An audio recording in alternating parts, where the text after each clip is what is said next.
વંદે માતરમ, ભારત માતા કી જય, જય જય ગરવી ગુજરાત. હું આપનો અશોક મકવાણા મામસી, અખિલ ભારતીય યુવા કોળી સમાજ ભાવનગર જિલ્લાના યુવા મોરચાના યુવા પ્રમુખ. જે અધિવેશન દિલ્હી ખાતે 21મે મળવાનું છે એમાં હું પણ જવાનો છું. એ મારા દેશના, ભારત દેશના કોળી સમાજનું 12મું અધિવેશન છે અને અખિલ ભારતીયની જેમને સ્થાપના કરી છે એ સ્થાપકો દ્વારા અને જે 12મું અધિવેશન 21 તારીખે મળવાનું છે, જેમને સ્થાપના કરી છે એ અખિલ ભારતીય કોળી સમાજનું છે. એમાં અમે મોટી સંખ્યામાં જવાના છીએ. કોળી સમાજના ભાગલા પડવાનું કામ થઈ રહ્યું છે એની સ્પષ્ટતા કરવાની છે.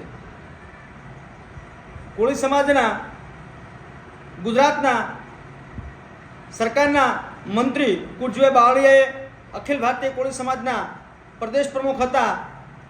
કોરોના સમય દરમિયાન કારોબારી નહીં મળી અને 3 વર્ષે જે પૂર્ણ ટર્મ થતી હોય છે ત્યારે કુરજીભાઈની ટર્મ પૂરો થઈ અને અખિલ ભારતીય કોળી સમાજની કોરોના સમયે બેઠક બોલાવી અને એ બેઠકમાં બીજા પ્રમુખ નિમણૂક થયા અને એ પ્રમુખ પછી કુંવરજીભાઈને લાગી આવ્યું એટલે એમને કોર્ટ દાખલ કરી અને કોર્ટ દાખલ થતાં અખિલ ભારતીય કોળી સમાજના બેંક બેલેન્સો, એમની પ્રોપર્ટી ત્યાં બધે ઉપર અત્યારે લોક લાગ્યો સરકાર દ્વારા.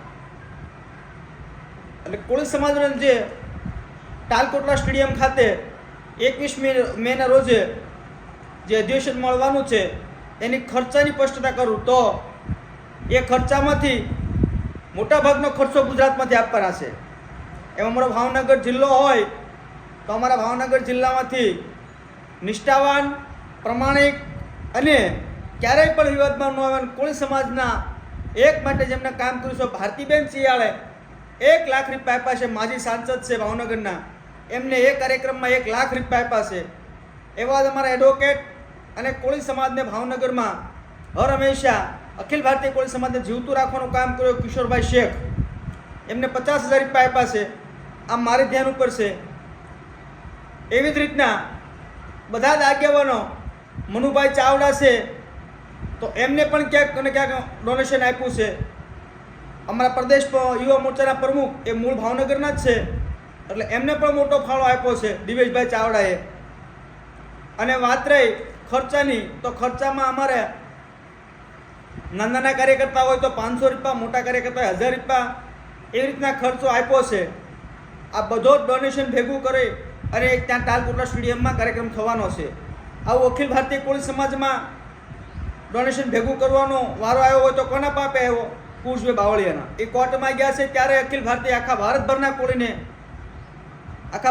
કોળી ભેગા થાય છે અને એ કોળી સમાજને ડોનેશન માટે ફરવું પડે છે.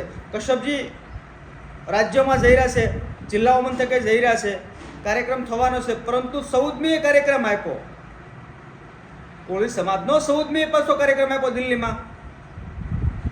જસદણ વિષયથી કોળી સમાજના ભાગલા પડવાનું ચાલુ કર્યું અને ઠીક કન્યાકુમારી લગન ભાગલા પાડ્યા છે અને હજે સંતોષ નથી થતો. મહેરબાની કરીને કોળી સમાજના ભાગલા પડવાનું, તમારા રાજકારણના રોટલા શેકવા માટે તમે શું લેવા તમે ભાગલા પાડી રહ્યા છો? અખિલ ભારતીય કોળી સમાજનું સંગઠન એ સારું આખું ભારતભરમાં હતું. એ સંગઠને આપણા રાષ્ટ્રપતિ રામનાથ કોહલી પણ આપ્યા છે અને એમાંથી આપ સૌ એમાં મંત્રી બન્યા છો. જે તે સમયના પ્રમુખ હતો ત્યાર પછી આપ મંત્રી બન્યા છો. આવો તો ગુજરાતભરની અંદર ઘણા ખૂબ મંત્રી બન્યા છે. કનુભાઈ આપણે યુવા મોરચાના પ્રમુખ છે, સાલુ અખિલ ભારતીય યુવા કોળી સમાજના કાર્યકારી પ્રમુખ છે. આખા ભારતભરની અંદર અખિલ ભારતીય કોળી સમાજે ખૂબ સારા મંત્રીઓ પણ આપ્યા છે, મિનિસ્ટરો પણ આપ્યા છે. એમાંથી આપ પણ આવો છો અને રાષ્ટ્રપતિ પણ કોળી સમાજને આપ્યા છે. અખિલ ભારતીય કોળી સમાજના બેનર છે. એ સમાજના સંગઠનને ભાગલા પડવાની કોશિશ થઈ રહી છે ત્યારે આવતીકાલે દિલ્હી ખાતે રાજેશભાઈ ચુડાસમાના નિવાસસ્થાને કુંવરજીભાઈ બાવળિયાની બેઠક છે અને ત્યાર પછી મહત્વની વાત એ છે ત્યાર પછી સમાધાનની પોરફિલા મૂકી છે બે સંગઠન માટે. કશ્યપજીએ સારું વિચાર્યું કે ભાઈ સમાજમાં ભાગલા ના પડે એટલે એ બેઠક થવાની છે. આ મોટો ખુલાસો છે કે સમાધાનની બેઠક મૂકી છે. પણ હું કશ્યપજીને ગુજરાતમાંથી ભાવનગરમાંથી આવું છું એટલે હું કુશુભજીને કહું છું કે આ સમાધાન નહીં થાય. તમે કુંવરજીભાઈને રાષ્ટ્રીય પ્રમુખ બનાવજો તો સમાધાન થશે, બાકી તમે કોળી સમાજની ભાવનાથી સમાધાન કરતા છો તો નહીં થાય. કોની સાથે સમાધાન કરવું, ક્યાં સમાધાન કરવું એ મહત્વનું હોય છે. ભાજપને ગલગલિયા કરવાવાળા નેતાઓની સાથે તમે એક એમ કરો તો સમાધાન થઈ જાય. વાત આવે છે ગુજરાતમાં, તો ગુજરાતમાં તો ગલગલિયા કરવાના હોય ભાજપને, સમાજના હિત માટે કોઈ વાત છે જ નહીં. ભાજપમાં કેમ મોટું થવાય એના માટેની વાત છે.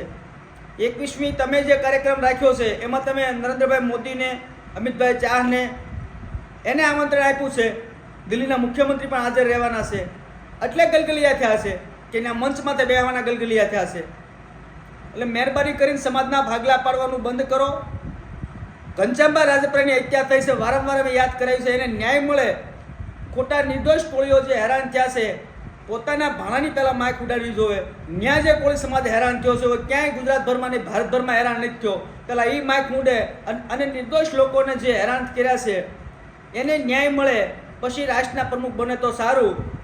જો રાષ્ટ્રના પ્રમુખ સમાધાન કરી અને રાષ્ટ્રના પ્રમુખ બનશે તો અમે ટાલકોટડા સ્ટેડિયમમાં આના કરતાં ડબલ વિરોધ કરવાના છીએ. અને ટાલકોટડા સ્ટેડિયમની અંદર સમાજના ભાગલા પડવાનું કામ કરે છે એવા નેતાઓને જો ગુજરાતમાંથી બોલાવવામાં આવશે તો અમે ત્યાં પણ વિરોધ કરશું, ભારતભરના કોળી વિશે વિરોધ કરશું.